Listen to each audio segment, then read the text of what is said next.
അപ്പോൾ ഇത്രയും എഫക്റ്റ് പഠിച്ചതിൽ നിന്നും നമ്മൾ കൺക്ലൂഷനിൽ എത്തിച്ചേരുകയാണ്. അതായത് അതുവരെ നമ്മൾ വേവായി കൺസിഡർ ചെയ്യുന്ന ഫോട്ടോണിനെ നമ്മൾ ഇനിയൊരു പാർട്ടിക്കിളായിട്ടും കൂടെ കൺസിഡർ ചെയ്യണം. ഫോട്ടോൺ ഒരു വേവ് മാത്രമല്ല, അല്ലെങ്കിൽ ലൈറ്റ് ഒരു വേവ് മാത്രമല്ല, അതൊരു പാർട്ടിക്കിളിനായിട്ട് കൂടി നമ്മൾ എന്ത് ചെയ്യണം, കൺസിഡർ ചെയ്യണം. ഇതിനാണ് നമ്മൾ ശരിക്കും ഡ്യുവൽ നേച്ചർ എന്ന് പറയാം. ഡ്യുവൽ നേച്ചർ എന്ന് പറഞ്ഞാൽ വേവ് നേച്ചറും ഉണ്ടാവും, പാർട്ടിക്കിൾ നേച്ചറും ഉണ്ടാവും. ഓക്കെ, ഇനി നമുക്കറിയാം മാസ് ഉള്ള ഏതൊരു പാർട്ടിക്കിളിനെയും എന്ത് ചെയ്യും, ഗ്രാവിറ്റി എഫക്ട് ചെയ്യും അല്ലേ. അതായത് അതിനെ എന്താണ്, ഗ്രാവിറ്റി പുൾ ചെയ്ത് അതിന്റെ അട്രാക്റ്റീവ് ഫീൽഡിലേക്ക് കൊണ്ടുവരും. അതൊക്കെ നിങ്ങൾ പഠിച്ചതാണ് അല്ലെ, ഗ്രാവിറ്റേഷണൽ ഫോഴ്സ് ഒക്കെ നിങ്ങൾ പഠിച്ചതാണ്. അപ്പൊ നമുക്ക് അതുമായിട്ട് ബന്ധപ്പെട്ട് അടുത്ത് നമുക്ക് പഠിക്കാനുള്ള എന്താണ്, photons and gravity. Photons and gravity, അതായത് ഫോട്ടോൺസിനെ ഗ്രാവിറ്റി എഫക്ട് ചെയ്യോ അതുമായി ബന്ധപ്പെട്ട കാര്യങ്ങളൊക്കെയാണ് നമ്മൾ ഇതിൽ പറയുന്നത്. അപ്പോ നമുക്കറിയാം ഒരു കല്ല് അല്ലെങ്കിൽ എന്തെങ്കിലും ഒരു മെറ്റീരിയൽ, എക്സാമ്പിൾ ഒരു ബോൾ അല്ലെങ്കിൽ ഒരു സ്റ്റോൺ എന്തെങ്കിലും ആയിക്കോട്ടെ, അതൊരു h ഹൈറ്റിലൂടെ താഴേക്ക് വരാൻ കരുതുക. ഒരു h ഹൈറ്റിലൂടെ അത് താഴേക്ക് വരാൻ കരുതുക അല്ലെ. ഇത്ര h ഹൈറ്റിൽ അതിന് എന്തുണ്ടാവും, ഒരു mgh എന്ന് പറഞ്ഞൊരു എനർജി ഉണ്ടാവും. അതിന്റെ പൊട്ടൻഷ്യൽ എനർജി എന്താണ്, mgh ആണ്. ഇനി അത് അവിടുന്ന് ഫോളോ ചെയ്താൽ അത് ഇവിടെ താഴേക്ക് വരുമ്പോഴും അവിടെ total potential energy kinetic energy ആയിട്ട് മാറും അല്ലേ. അതേ പ്രൊസീജിയർ ഇവിടെ നടക്കുന്നുണ്ടോ എന്ന് നമുക്കൊന്ന് ടെസ്റ്റ് ചെയ്യാം. അപ്പൊ ഇവിടെ നമ്മൾ ഇമാജിൻ ചെയ്യുന്നത് എന്താണ്, ഒരു ഫോട്ടോൺ അല്ലെ, ഫ്രീക്വൻസി ന്യൂ അല്ലെങ്കിൽ energy h new is falling down towards the earth surface അല്ലെ. അപ്പൊ ഈ ഫോട്ടോൺ ഇങ്ങനെ ഫാൾ ചെയ്യുന്ന സമയത്ത് it will gain an energy mgh. Photon h new energy ഉള്ള ഫോട്ടോണ് h ഹൈറ്റിലൂടെ താഴേക്ക് വരികയാണെന്ന് വെച്ചാൽ, ഈ h ഞാൻ ക്യാപിറ്റൽ എടുക്കുന്നുണ്ട്, പ്ലാങ്ക്സ് കോൺസ്റ്റന്റും ഈ h മാറാതിരിക്കാൻ. ഓക്കെ, അപ്പോ ഹൈറ്റ് h-ലൂടെ ഒരു ഫോട്ടോൺ ഫോൾ ചെയ്ത് താഴത്തെ സർഫസിൽ എത്താൻ എഴുതാം. അപ്പൊ it will gain an energy mgh. mgh എന്ന് പറഞ്ഞൊരു എനർജി അത് ഗെയിൻ ചെയ്യുന്നുണ്ട്. ആദ്യം അതിനുണ്ടായിരുന്ന എനർജി എത്രയാണ്, h ന്യൂ ആണ്. അതായത് ഞാൻ പറയുന്ന കേസ് ഒരു ഫോട്ടോണ് അല്ലെങ്കിൽ ഒരു ലൈറ്റ് വേവ് എന്ത് ചെയ്യാണ്, എർത്തിലേക്ക് വരികയാണ്. അങ്ങനെ എർത്തിന്റെ ഗ്രാവിറ്റേഷണൽ ഫീൽഡിൽ എത്തിക്കഴിഞ്ഞാൽ എന്താണ്, ആ പാർട്ടിക്കിൾ, അതൊരു മാസുള്ള പാർട്ടിക്കിൾ ആണല്ലോ, ആ പാർട്ടിക്കിളിനെ എന്ത് ചെയ്യും, എർത്ത് ഗ്രാവിറ്റി അട്രാക്ട് ചെയ്യും. അതുവരെ അതിനുണ്ടായിരുന്ന എനർജി എന്താണ്, h ന്യൂ ആണ്. എർത്തിന്റെ ഫീൽഡിൽ അല്ലെങ്കിൽ ഗ്രാവിറ്റേഷണൽ ഫീൽഡിൽ എത്തിക്കഴിഞ്ഞാൽ h ഹൈറ്റിലൂടെ അത് സർഫസിലേക്ക് വരുമ്പോ എന്ത് ചെയ്യും, mgh എന്ന് പറഞ്ഞൊരു അഡീഷണൽ എനർജി അത് ഗെയിൻ ചെയ്യുന്നുണ്ട് അല്ലെ. അപ്പൊ ഇത് എർത്തിന്റെ സർഫസ് ആണെന്ന് കരുതുക. ഓക്കെ, അപ്പോ ഇവിടെ എത്തിയപ്പോ അതിനുള്ള എനർജി ഫ്രീക്വൻസി ന്യൂ ഡാഷ് ആണ്. അതുപോലെ എനർജി എന്താണ്, e dash equal to h nu dash ആണെന്ന് കരുതുക. ഓക്കെ, അങ്ങനെയാണെന്ന് വെച്ചാൽ the new energy can be given as h nu dash equal to എന്താ വരിക, h nu plus mgh എന്ന് പറയാം അല്ലെ. the new energy gained by the photon while falling through a height h can be given as h nu dash equal to h nu plus mgh അല്ലെ. ഇനി നമ്മൾ എപ്പോഴും നമ്മള് ഫോട്ടോണിനെ ഒരു പാർട്ടിക്കിൾ ആയിട്ടും വേവ് ആയിട്ടും കൺസിഡർ ചെയ്യണമെന്ന് ഞാൻ പറഞ്ഞിരുന്നു. അപ്പൊ അത് പ്രകാരം നമുക്ക് ഇതിന്റെ മാസ് നമ്മൾ നേരത്തെ കാൽക്കുലേറ്റ് ചെയ്താണ്. നമുക്കറിയാം ഫോട്ടോണിന്റെ എനർജി എന്താണ്, ഈക്വൽ ടു h ന്യൂ ആണ്. ഇത് നമ്മൾ ഇലക്ട്രോമാഗ്നറ്റിക് എനർജി എന്ന് പറയാം. Okay, electromagnetic energy. ഇതിനെ ഇനി നമുക്ക് പാർട്ടിക്കിൾ വൈസ് പറയാൻ വെച്ചാൽ എന്താണ്, അതിന്റെ എനർജി mc² ആണ് അല്ലെ. E ഈക്വൽ ടു mc² എന്നുള്ളതിൽ mc². അപ്പൊ ഇത് വെച്ചിട്ട് നമുക്ക് ഈ രണ്ട് ഇക്വേഷൻ വെച്ചിട്ട് നമുക്ക് അതിന്റെ മാസിന് ഒരു എക്സ്പ്രഷൻ ഉണ്ടാക്കാം. എന്താ വരിക, mass equal to h nu by c² അല്ലെ. Mass equal to h nu by c². അപ്പൊ photon behaves like a particle having mass m equal to h nu by c² എന്നും പറയാം അല്ലെ. അപ്പോ h nu by c² mass ഉള്ള ഒരു particle ആണ് എന്ത് ചെയ്യുന്നത്, h ഹൈറ്റിൽ നിന്നും താഴേക്ക് വരുന്നത്. അങ്ങനെ വരുമ്പോ അതിന് കിട്ടുന്ന എനർജിയാണ് എന്ത്, mgh എന്ന് പറഞ്ഞാൽ. അപ്പൊ ആ m ന് നമ്മൾ ഇവിടെ സബ്സ്റ്റിറ്റ്യൂട്ട് ചെയ്ത് കൊടുക്കുക. അപ്പൊ എന്ത് കിട്ടും, h nu dash equal to h nu plus m ന് പകരം h nu by c² into gh എന്ന് എഴുതാം. ഓക്കെ അല്ലേ. അപ്പൊ നമുക്ക് ഇതിനകത്തുനിന്നും h nu dash equal to h nu common അല്ലേ ഇതിനകത്ത്, h nu into 1 plus G H by C square എന്നിവ അല്ലേ.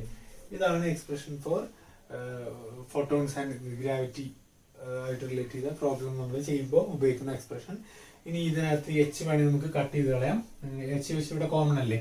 അപ്പൊ nu dash equal to nu into 1 plus G H by C square എന്നും പറയാം അല്ലേ. അപ്പൊ എങ്ങനെയാണ് ഒരു ഫോട്ടോൺ എച്ച് ഹൈറ്റിലൂടെ താഴേക്ക് വരികയാണെങ്കിൽ അതിന്റെ ഫ്രീക്വൻസിയിൽ ഒരു ചേഞ്ച് ഉണ്ടാകും. ആ ഫ്രീക്വൻസി ന്യൂ ഫ്രീക്വൻസി എത്രയാണ്? Nu dash equal to nu into 1 plus G H by C square. ഇത് nu into 1 plus G H by C square ആയതുകൊണ്ട് പുതിയ ഫ്രീക്വൻസി പഴയ ഫ്രീക്വൻസിയെക്കാളും കൂടുതലായിരിക്കും. അതായത് ഏതെങ്കിലും ഒരു ഗ്രാവിറ്റേഷണൽ ഫീൽഡിലേക്ക് അത് വരുമ്പോൾ ഉള്ള ഫ്രീക്വൻസി ന്യൂ അടിച്ചാൽ ആ എച്ച് ഹൈറ്റിലൂടെ അത് കവർ ചെയ്ത് കഴിഞ്ഞാൽ അതിന്റെ ഫ്രീക്വൻസി എന്താവും? കൂടും അല്ലെ. എത്ര കൂടും? Nu into G H by C square ആയിട്ട് കൂടും അല്ലെ. ഇതാണ് ഫോട്ടോൺസ് ആൻഡ് ഗ്രാവിറ്റി എന്ന് പറഞ്ഞാൽ. അപ്പൊ ഇതിൽ നിന്ന് മനസ്സിലാക്കേണ്ട ഒരു പോയിന്റും കൂടി ഉണ്ട്. When A photon comes towards a gravitational field, its frequency increases. അല്ലെങ്കിൽ ഇപ്പൊ എർത്തിലേക്ക് ഒരു ഫോട്ടോൺ വരികയാണെന്ന് വെച്ചാൽ അതിന്റെ ഫ്രീക്വൻസി എന്ത് ചെയ്യും? ഇൻക്രീസ് ചെയ്യും. അതുപോലെ ഇനി എർത്തിന്റെ ഗ്രാവിറ്റേഷണൽ ഫീൽഡ് എന്ന് പറയുമ്പോൾ അത്ര ഭയങ്കര എന്താ പറയുക റിമാർക്കബിൾ ആയിട്ടുള്ളൊരു ഗ്രാവിറ്റേഷണൽ ഫീൽഡ് അല്ല. ആരെ സംബന്ധിച്ചിടത്തോളം? ഫോട്ടോണിനെ സംബന്ധിച്ചിടത്തോളം. ഫോട്ടോൺ വളരെ മാസ് കുറഞ്ഞൊരു സാധനമാണ്.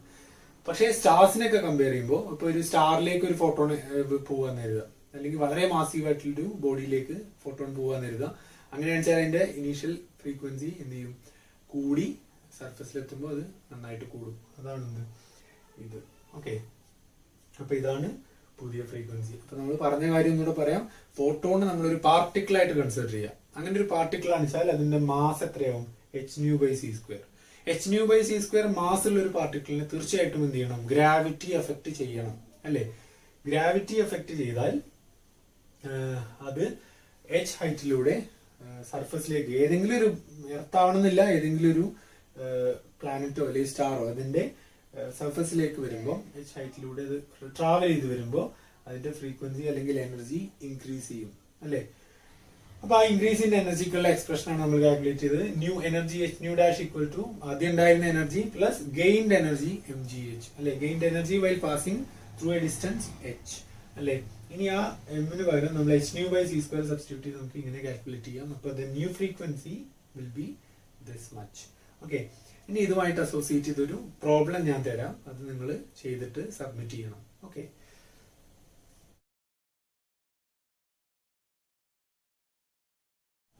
ഇനി ഞാൻ പറഞ്ഞു എർത്തിലേക്ക് വരുന്ന ഒരു ഫോട്ടോണിന്റെ ഫ്രീക്വൻസി കൂടുന്നു പറഞ്ഞു. പക്ഷെ എർത്ത് അത്ര ഒരു എന്താണ് മാസീവ് അല്ല, അല്ലെങ്കിൽ എർത്തിന്റെ ഗ്രാവിറ്റേഷണൽ ഫീൽഡ് ഫോട്ടോണിനെ പോലെ വളരെ മാസ് കുറഞ്ഞ ഒരു പാർട്ടിക്കിളിൽ നിന്നും അട്രാക്ട് ചെയ്യാൻ മാത്രം ഉള്ളതല്ല.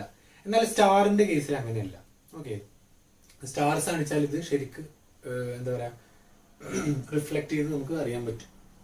ആ ചേഞ്ച് ഇൻ ഫ്രീക്വൻസി അല്ലെങ്കിൽ ചേഞ്ച് ഇൻ എനർജി നമുക്ക് ശരിക്കും ഫീൽ ചെയ്യാൻ പറ്റും. അപ്പോൾ നമ്മളിപ്പോ പഠിച്ചത് എന്താണ്? The frequency of A photon coming towards the earth അല്ലെങ്കിൽ ടുവാർഡ്സ് ദി സ്റ്റാർ ഇൻക്രീസസ് എന്നാണ് വെച്ചത് അല്ലേ. അങ്ങനെയാണെങ്കിൽ ദ ഫ്രീക്വൻസി ഓഫ് അതിന്റെ നേരെ opposite, the frequency of A photon leaving the star should decrease അല്ലേ. അതിന്റെ ഫ്രീക്വൻസി എന്ത് ചെയ്യണം? ഡിക്രീസ് ചെയ്യണം. അതുമായിട്ട് ബന്ധപ്പെട്ട വളരെ ഇമ്പോർട്ടന്റ് ആയിട്ടുള്ള ഒരു എഫക്റ്റ് ആണ് ഞാൻ പറയുന്നത്. എന്താണ്? Gravitational red shift.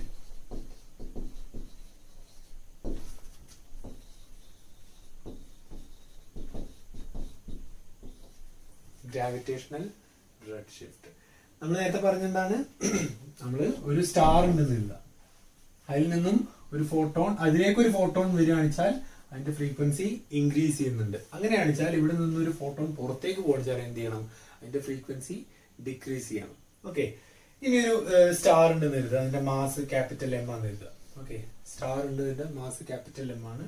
അതുപോലെ നമ്മുടെ ഫോട്ടോണിന്റെ മാസ് എന്താണ്? എം ആണെന്ന് കരുതുക. ഓക്കെ, ഇത്തരത്തിലുള്ള ഒരു സ്റ്റാറിന്റെ ഗ്രാവിറ്റേഷണൽ ഫീൽഡിൽ ഒരു ഫോട്ടോൺ ഉണ്ടെങ്കിൽ അതുമായിട്ട് അസോസിയേറ്റ് ചെയ്ത പൊട്ടൻഷ്യൽ എനർജി എന്തായിരിക്കും? പൊട്ടൻഷ്യൽ എനർജി ഈക്വൽ ടു എന്താണ്? Minus G M M by അല്ലേ? പൊട്ടൻഷ്യൽ എനർജിക്കുള്ള ഫോർമുല ഇതല്ലേ, -GMM/r അല്ലേ? അല്ലേ? GMM/r² ആണ് എന്ത്, ഗ്രാവിറ്റേഷണൽ ലോ. പക്ഷെ മൈനസ് ഈ നെഗറ്റീവ് ഷോ ചെയ്യുന്നത് എന്താണ്, ഇത് അട്രാക്റ്റീവ് ആണെന്ന് അർത്ഥം അല്ലേ?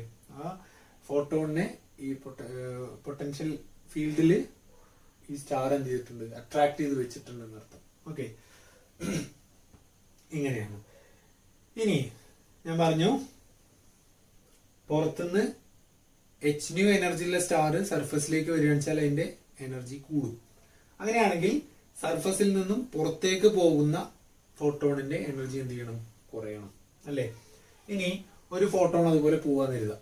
ഒരു സ്റ്റാറിൽ നിന്നും ഫോട്ടോൺ പുറത്തേക്ക് പോവാണ്. ഒരു സ്റ്റാറിൽ നിന്നും ഒരു ഫോട്ടോൺ hν എനർജിയുള്ള ഒരു ഫോട്ടോൺ പുറത്തേക്ക് പോവാണ്. അപ്പൊ സ്റ്റാറിന്റെ സർഫസിൽ അതിനുള്ള എനർജി എന്താണ്, hν ആണ്. ഓക്കെ, hν ആണ്. ഇനി അത് എന്ത് ചെയ്യാണ്, പുറത്തേക്ക് പോകണം. പുറത്തേക്ക് പോകുമ്പോൾ എന്ത് ചെയ്യും, അതിന്റെ ഫ്രീക്വൻസി കൂടും, എനർജി കൂടും അല്ലെ? ആ പുതിയ ഫ്രീക്വൻസി ന്യൂ ഡാഷ് ആണെന്ന് കരുതുക. അങ്ങനെ വെച്ചാൽ പുതിയ എനർജി എന്താവും, hν ഡാഷ് ആവും അല്ലെ? അപ്പൊ ന്യൂ എനർജി എന്താ വരിക, hν dash equal to hν. അതിന് എത്ര എനർജി കുറയും, അതിന്റെ ആ പൊട്ടൻഷ്യൽ എനർജി ഓവർകം ചെയ്താലേ ഇത് പുറത്ത് ചാടുള്ളൂ അല്ലെ? അപ്പൊ എന്താവും, -GMM/r എന്ന് വരും. ശരിയല്ലേ? ഇനി നമ്മൾ നേരത്തെ പഠിച്ചു ഈ ഫോട്ടോണിന്റെ മാസ് എത്രയാണ്, hν/c² ആണ് അല്ലെ? hν = mc² ഇക്വേറ്റ് ചെയ്ത് നമ്മള് ഫോട്ടോണിന്റെ മാസ് എത്രയാണ്, hν/c² ആണ്. അത് ഇതിനകത്ത് സബ്സ്റ്റിറ്റ്യൂട്ട് ചെയ്താൽ നമുക്ക് കിട്ടും hν dash equal to hν minus GM/r into എമ്മിന് പകരം hν/c² എന്ന് കൊടുക്കാം. ക്ലിയർ അല്ലേ? അപ്പോ h കോമൺ ആണ്.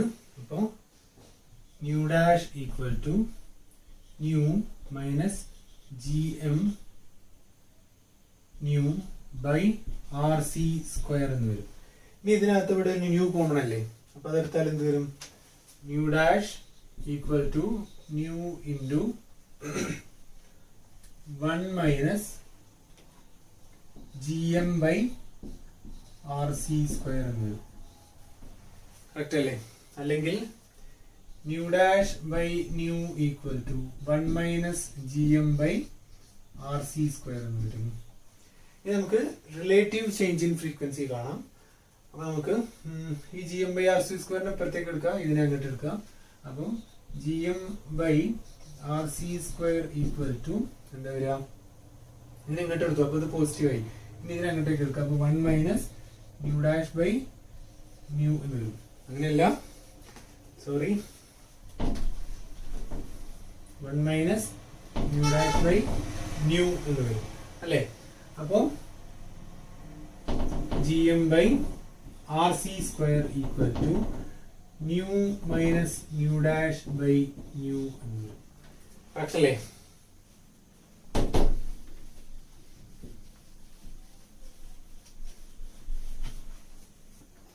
അപ്പൊ ന്യൂ മൈനസ് ന്യൂ ഡാഷ് എന്ന് പറഞ്ഞാൽ നമുക്ക് ഡെൽറ്റ ന്യൂ എന്ന് എഴുതാം. Delta nu by nu equal to എന്താണ്, GM/r/c² എന്ന് എഴുതാം.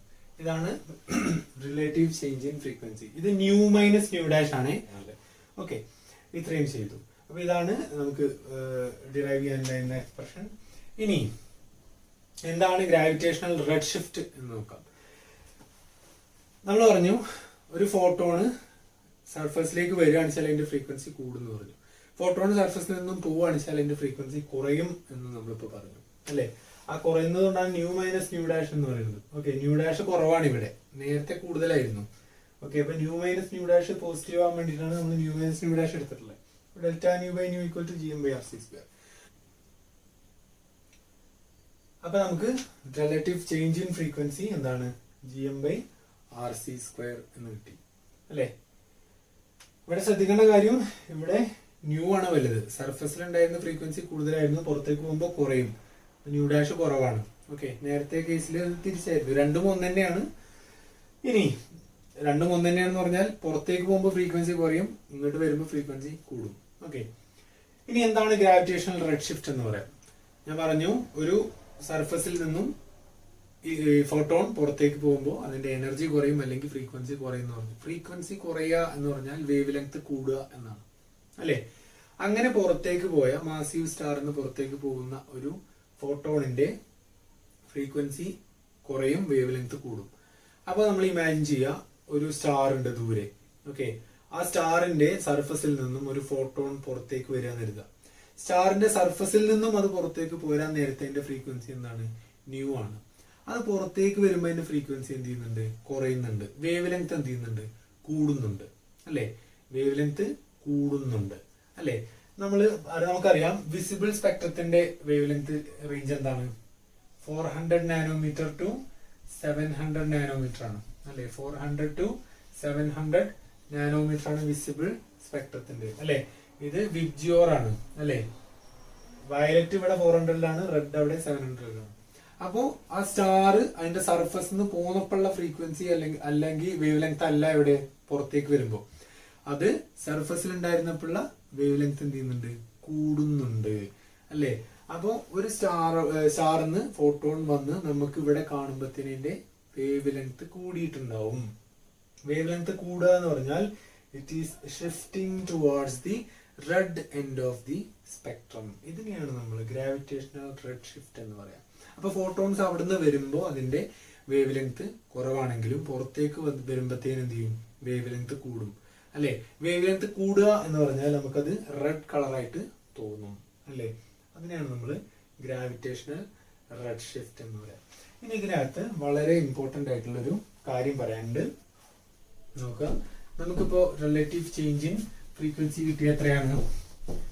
Delta nu by nu equal to gm by R C square ആണ്. അല്ലെങ്കിൽ nu minus nu dash by nu equal to gm by R C square ആണ്, അല്ലെ? What if gm by rc square is greater than or equal to 1? What happens if gm by rc square is greater than or equal to 1? നമുക്ക് ആദ്യത്തെ case നോക്കാം. gm by rc square is equal to 1. gm by rc square equal to 1 എന്ന് പറഞ്ഞാൽ എന്താവും? ഇത് 1 എന്ന് പറഞ്ഞാൽ എന്താവും? Nu minus nu dash by nu equal to 1 എന്നാവും, അല്ലെ? Nu minus nu dash by nu equal to 1, അല്ലെ? അങ്ങനെയല്ലേ ആവാം? അപ്പൊ എന്ത് എഴുതാം? Nu minus nu dash equal to nu എന്ന് എഴുതാം. അല്ലെങ്കിൽ ന്യൂ ഡാഷിന് അങ്ങോട്ടും ന്യൂന് അങ്ങോട്ടും എടുത്താൽ എന്താവും?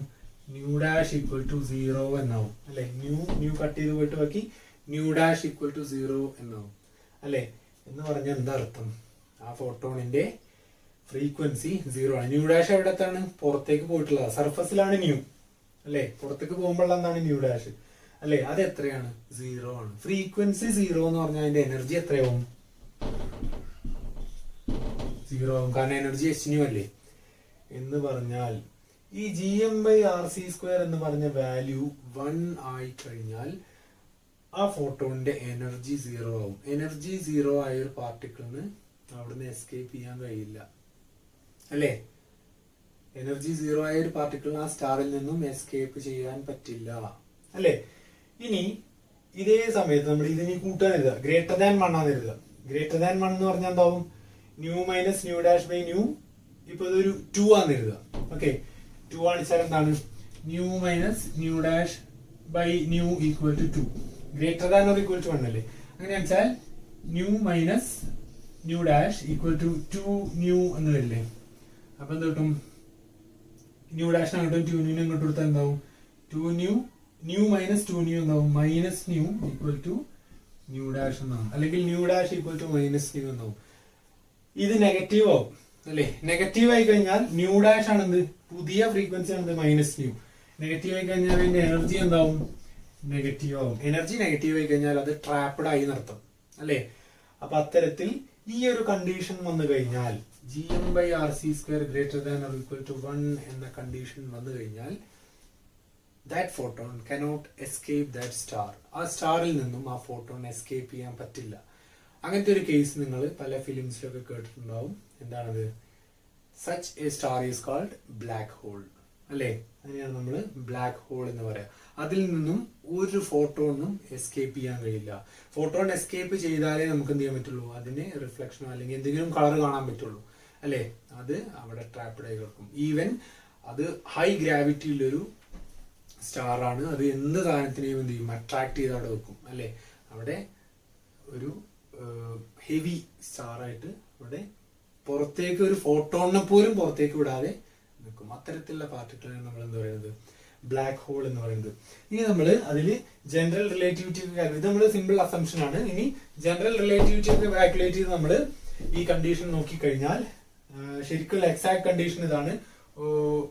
The condition for a star to be treated as a black hole എന്താണ്, Gm/RC² is greater than or equal to 1/2 ആണ് real condition for a star to be black hole അല്ലെ. ഇങ്ങനെ ആയിക്കഴിഞ്ഞാൽ ഇതിന്റെ റേഡിയസ് എന്താവും, ഇത് ഇക്വേറ്റ് ചെയ്ത് കഴിഞ്ഞാൽ ഇതിന്റെ റേഡിയസ് എന്താവും, 2Gm/c² ഈക്വൽ ടു R എന്നാവില്ലേ അല്ലെ. 2Gm/c² equal to R. ആറിനെയാണ് നമ്മൾ എക്സ്പ്രഷൻ ഉണ്ടാക്കുന്നത് അല്ലെ. ഈ റേഡിയസിനെയാണ് നമ്മൾ ഷ്വാർസ്ചൈൽഡ് റേഡിയസ് എന്ന് പറയുന്നത്. എന്താ പറയാ,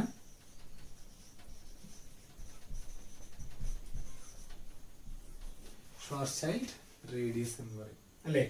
അപ്പോ a star is treated as a black hole if Gm/RC² is greater than or equal to 1/2 and R is equal to 2Gm/c² is called Schwarzschild radius. ഇതിന്റെ പ്രത്യേകത എന്താണെന്ന് ചോദിച്ചാൽ, ഷ്വാർസ്ചൈൽഡ് റേഡിയസ് ആവുമ്പോൾ, ഒരു സ്റ്റാറിന്റെ ഷ്വാർസ്ചൈൽഡ് റേഡിയസ് ആവുമ്പോൾ ആ പ്ലേസിൽ നിന്നും ഒരു പാർട്ടിക്കിളിന് c വെലോസിറ്റി ഉണ്ടെങ്കിൽ എന്ത് ചെയ്യാം, അതിൽ നിന്നും എസ്കേപ്പ് ചെയ്യാം. നിങ്ങൾ കേട്ടിട്ടുണ്ടാവും, ഒരു ബ്ലാക്ക് ഹോളിന്റെ ബൗണ്ടറിക്കാണ് നമ്മൾ എന്താ പറയാ, ഇവന്റ് ഹൊറൈസൺ എന്ന് പറയാം. എന്താ പറയാ, ഇവന്റ് ഹൊറൈസൺ അല്ലെ. ഇന്റർസ്റ്റെല്ലാർ എന്ന മൂവിയിലൊക്കെ ഫേമസ് ആയ ഒരു സംഭവമാണ് ഈ ഇവന്റ് ഹൊറൈസൺ എന്ന് പറയുന്നത്. അപ്പോ ഷ്വാർസ്ചൈൽഡ് റേഡിയസ് ആവുമ്പോൾ എന്താണ്, അവിടെ ഉള്ള ഒരു പാർട്ടിക്കിളിന് ലൈറ്റിന്റെ വെലോസിറ്റി ഉണ്ടെങ്കിൽ എന്ത് ചെയ്യാം, അതിൽ നിന്നും എസ്കേപ്പ് ചെയ്യാം. ഓക്കെ, അപ്പൊ ഇത്രയൊക്കെ കാര്യങ്ങളാണ് നമ്മൾ ഈ ചാപ്റ്ററിൽ പഠിച്ചത്. അപ്പോൾ to wind up, first we went through the photoelectric effect, പിന്നെ അതുപോലെ കോംപ്റ്റൺ എഫക്ട്, പിന്നെ അതുപോലെ ബ്ലാക്ക് ബോഡി റേഡിയേഷൻ, പിന്നെ pair production, pair annihilation, gravitational red shift, അതുപോലെ ഫോട്ടോൺസ് ആൻഡ് ഗ്രാവിറ്റി. ഈ ഫോട്ടോൺസ് ആൻഡ് ഗ്രാവിറ്റിയും അതുപോലെ ഗ്രാവിറ്റേഷണൽ റെഡ് ഷിഫ്റ്റും ഇടക്കിടക്ക് എന്ത് ചെയ്യുന്നു, മാറാറുണ്ട്. മാറാനുള്ള സംഭവമൊന്നുമല്ല.